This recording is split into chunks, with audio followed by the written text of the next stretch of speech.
కాకినాడ జిల్లా ఏలేరు వరద ప్రభావిత ప్రాంతాల్లో నష్టపోయిన రైతులకు కూటమి ప్రభుత్వం ఆదుకోవాలని పిఠాపురం నియోజకవర్గం వైఎస్ఆర్ కాంగ్రెస్ పార్టీ ఇన్ఛార్జ్ వంగ గీతా విశ్వనాథ్ ప్రభుత్వాన్ని కోరారు. కాకినాడ జిల్లా కలెక్టర్ కార్యాలయంలో కలెక్టర్ సగిలి షణ్మోహన్ కలిసి రైతు సమస్యలపై వినతిపత్రం సమర్పించారు. ఏలేరు వరదలతో పిఠాపురం నియోజకవర్గంలో దాదాపు 20,000 ఎకరాల్లో పంట నష్టం వాటిల్లిందని, నష్టపోయిన ప్రతి రైతుకు నష్టపరిహారం అందించి ఉపాధి హామీ పథకం ద్వారా పనులు కల్పించాలన్నారు. పిఠాపురంలో రైల్వే ఫ్లైఓవర్ వంతెన పనులను త్వరితగతిన పనులు చేపట్టాలని కలెక్టర్ను కోరామని తెలిపారు.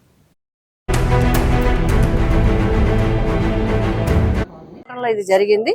ఈ దగ్గర 17 నుంచి 20,000 ఎకరాలు నష్టపోయిన రైతాంగం అందరికీ కూడా 2 ప్రాబ్లమ్స్ ఉన్నాయి. ఒకటి, చాలా వరకు భూముల్లో ఇసుక వేయడం, మెటల్ రకరకాలుగా మట్టి కానీ ఇవి కానీ వచ్చి భూములన్నీ కూడా పూర్తిగా పాడైపోయిన పరిస్థితి. కాలువలు కూడా పూర్తిగా మట్టితో కూరుకుపోయిన పరిస్థితి ఉంది. కాబట్టి అదొకటి. రెండో విషయం ఏంటంటే, సెప్టెంబర్లో వచ్చింది, ఇది పూర్తిగా నష్టపోయింది. ఇంకొక పంట వేసే అవకాశం లేదు, అంటే పూర్తిగా పంట నష్టం జరిగిపోయింది. రేపు డిసెంబర్లో దాళవా వేసుకునే వరకు సెప్టెంబర్లో 15 రోజులు, అక్టోబరు, నవంబరు కూడా, అంటే 2.5 నెలలు రైతులు ఖాళీగా ఉండాల్సిన పరిస్థితి.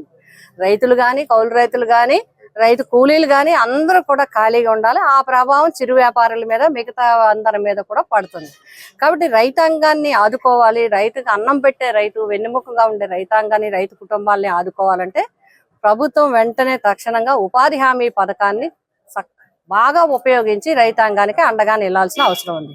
దీనికి మరి ఎవరైతే ఒకటి ఉపాధి హామీ ద్వారా ఎలిజిబుల్ వర్క్స్ చూపించడం, 2 రైతాంగానికి ఎక్కడైతే మట్టి గాని ఇసుక గాని ఇవే నిస్తాయో అవన్నీ ఉపాధి హామీ పథకం ద్వారా తీయించడం, కాలువలు మూసిపోయిన కాలువలు వెంటనే తక్షణం యంత్రాల ద్వారా ఉపయోగిస్తారో లేదా రైతు కూలీల ద్వారా ఉపయోగిస్తారో